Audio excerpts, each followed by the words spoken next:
Alors que j'étais pilote de chasse opérationnel sur Super Étendard, j'avais un chef qui terminait chacun de ses briefings en nous disant la phrase suivante: nous n'avons jamais été aussi proches du prochain conflit de haute intensité. À l'époque, c'était la paix, et c'est vrai que ça faisait un petit peu rire les jeunes officiers dont je faisais partie. Aujourd'hui, je pense qu'on peut clairement dire que nous n'avons jamais été aussi proches du prochain emploi de l'arme nucléaire, et que il y a actuellement au Moyen-Orient un alignement de plaques rarement observé depuis les années 60 qui pourrait amener les Israéliens à faire feu avec l'arme nucléaire qu'ils n'ont toujours pas officiellement reconnu posséder. Ce que je vous propose dans cette vidéo, disponible en multilangue, vous pouvez changer la langue si vous le souhaitez, eh bien c'est de faire un petit point pour comprendre pourquoi les prochaines semaines peuvent se révéler cruciales pour l'équilibre géopolitique et militaire du Moyen-Orient, mais également prendre un petit peu de recul sur ce qui se passe actuellement afin de comprendre à quoi pensent les décideurs, car s'il y a une chose qui est sûre, c'est que le sujet que nous allons traiter dans les prochaines minutes a été clairement évoqué en réunion par les décideurs militaires et politiques israéliens. Allez, jingle. Alors comme vous savez, chez Débrief, on prend les méthodes de l'aviation, militaire ou civile, et on les adapte à votre industrie, et votre événement sert de support pour qu'on explique tout ça à vos collaborateurs. Donc on fait ça sur des formats avec beaucoup de personnes, des grands groupes ou des groupes plus restreints en mode formation professionnelle, mais toujours avec nos fidèles alliés, les simulateurs de vol. Et pour s'assurer que les avions sont bien chauds avant que vous preniez les commandes, en plus, on vous échauffe les moteurs. Allez, à très vite dans votre événement et fly safe.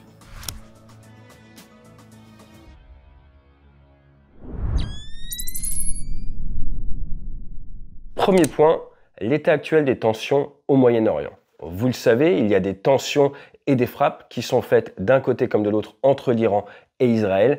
Et à l'heure actuelle, les Américains sont en train de discuter avec les Israéliens pour voir comment les Israéliens peuvent répondre à la réponse des Iraniens qui consistait à une attaque le 1er octobre dernier avec 200 missiles balistiques.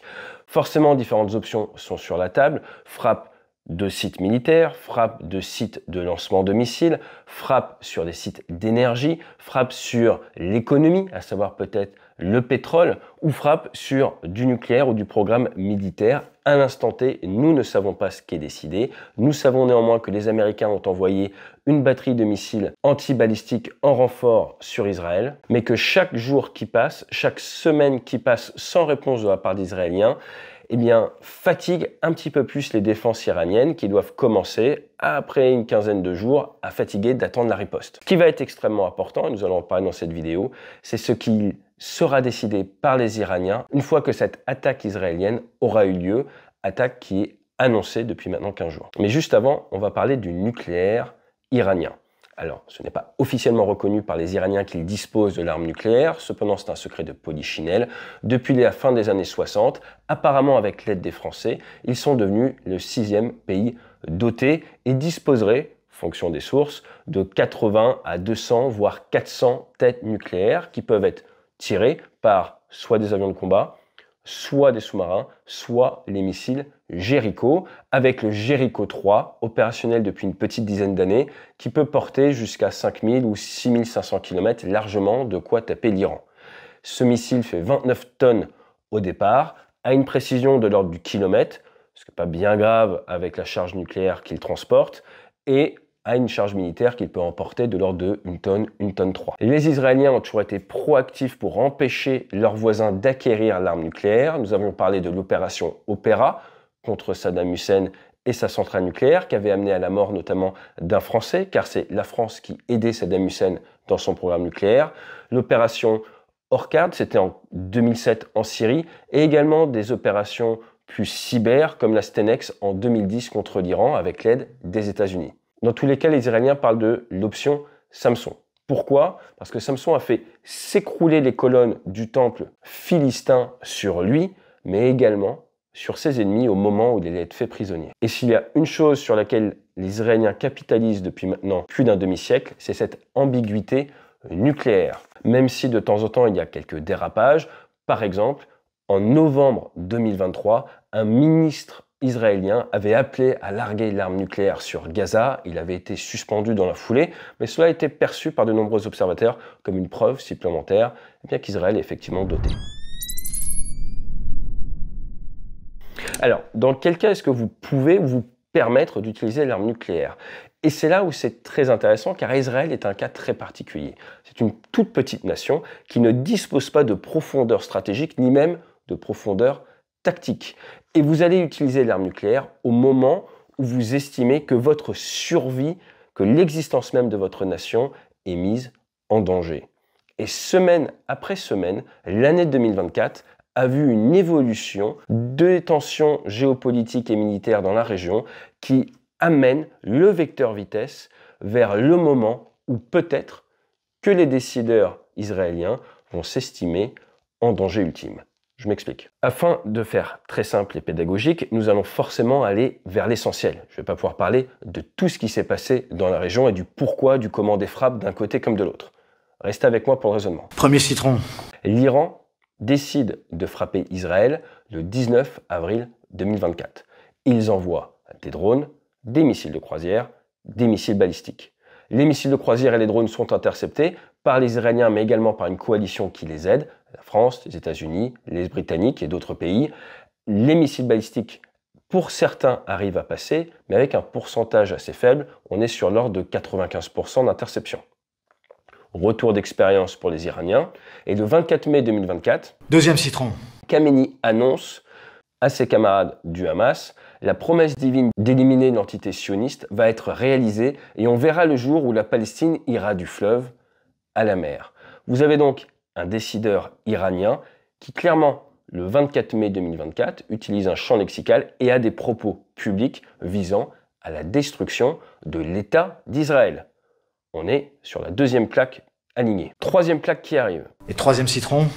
C'est la frappe du 1er octobre. 200 missiles balistiques, ce coup-ci, pas de drones, pas de missiles de croisière, on est purement sur du balistique qui dans l'imaginaire collectif, mais également l'imaginaire des politiques, a un poids très fort. Rappelez-vous, quand Saddam Hussein avait commencé à tirer des Scud, ça faisait peur à tout le monde. Pour une raison très simple, le balistique, c'est associé généralement à du nucléaire. En tout cas, c'est associé à de l'ambiguïté. Pourquoi? Car vous ne savez pas ce qu'il y a au niveau de la tête et vous ne disposez pas d'un temps très long pour trouver la solution. Avec un missile de croisière, oui, vous pouvez mettre du nucléaire dedans si vous le souhaitez, mais c'est plus long et surtout le temps de vol n'est pas le même. Face à une attaque balistique, vous ne pouvez pas savoir ce qui va sortir du missile et donc forcément vous pensez au pire et pourquoi pas à du nucléaire. Donc sur cette attaque de 200 missiles balistiques, on voit clairement que le tir a été corrigé et nous en avons parlé sur la chaîne. Un pourcentage non négligeable de missiles est passé au travers de la défense. Le troisième alignement est donc cet effondrement du mythe que la défense israélienne était entièrement hermétique face à des attaques adverses. Le dôme de fer ne peut pas intercepter les missiles balistiques, même avec l'aide des Américains dans la région, certains missiles peuvent passer. Que se passerait-il s'ils étaient dotés d'ogives nucléaires? Quatrième plaque. Quelques jours après cette attaque, il y a une secousse sismique dans le désert à quelques kilomètres de Téhéran, au-dessus de 4 sur l'échelle de Richter.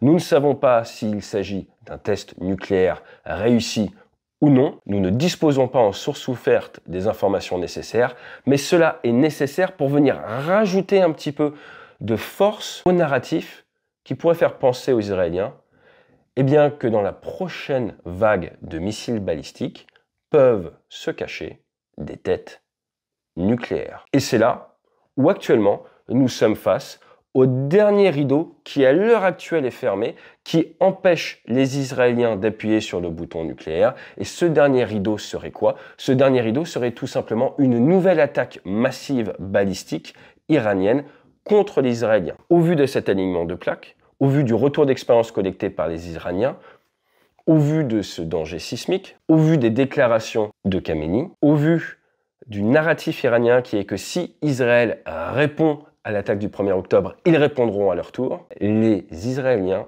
ont forcément réfléchi à l'option nucléaire pour faire face ou pour répondre à une éventuelle prochaine attaque iranienne qui pourrait tout simplement être dotée.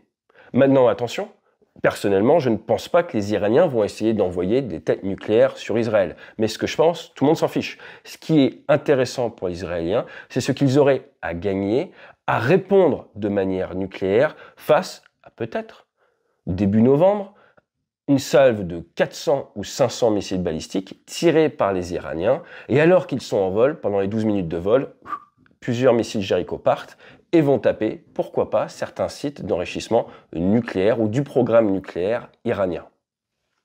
Quelle serait alors la réponse de la communauté internationale? Et c'est là où c'est extrêmement intéressant.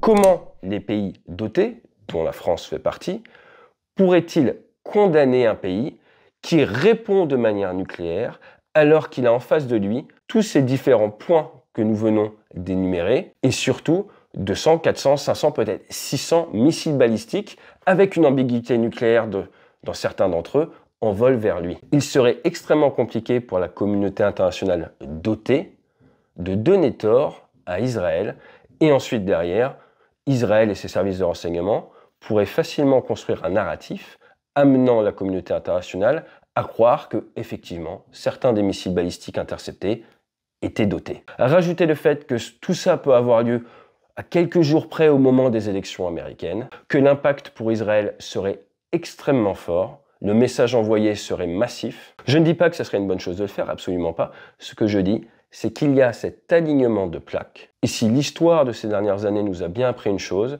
c'est qu'on est incapable de prédire ce qui se passe dans la tête du décideur politique une fois qu'il a une idée belliciste en tête. Les prochaines semaines vont donc être extrêmement intéressantes d'un point de vue militaire sur la scène internationale.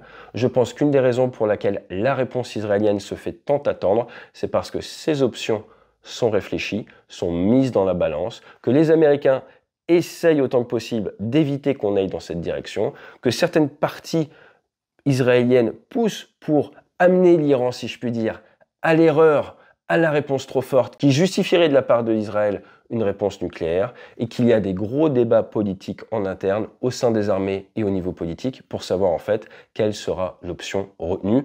Et au moment où je tourne, en ce 15 octobre, il y a de grandes chances que ce soit toujours en réflexion. En résumé, des frappes qui ont réussi à toucher le territoire israélien, l'utilisation plus massive de missiles balistiques dont l'emploi peut être double, conventionnel ou nucléaire, on n'a pas vraiment moyen de savoir. Un discours de la part des décideurs iraniens qui ont clairement dit eh bien que la Palestine, ça sera du fleuve à la mer. Une explosion possiblement nucléaire dans le désert iranien sans qu'on sache vraiment pourquoi, alors que l'on sait qu'ils ne sont pas très loin d'avoir la capacité à faire du nucléaire. Vous alignez tout ça et cela nous rapproche de la possibilité de l'emploi de l'arme nucléaire de la part d'Israël en réponse en temps réel au prochain raid, avec une justification qui pourra se tenir sur la scène internationale. N'hésitez pas à me dire ce que vous en pensez en commentaire. Dans les prochains jours, on va revenir sur les forces en présence et notamment sur les forces iraniennes présentes dans leur pays, quelles pourraient être les cibles choisies par Israël lors de sa réponse qui se fait encore attendre. Je vous dis à très bientôt sur la chaîne et fly safe. Drôle de jeu où pour gagner, il ne faut pas jouer.